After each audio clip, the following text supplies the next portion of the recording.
Vòng Fitness Circle tạo ra kháng lực nhẹ nhàng, giúp tăng cường sức mạnh, sự ổn định và tăng sự nhận thức về cơ thể, đặc biệt là đùi trong, mông và phần thân.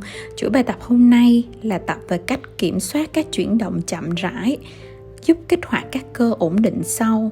Bài full tập theo Phoebe đã đăng lên kênh rồi nha. Các bạn tập thử và cho mình biết là các bạn có thích không nha.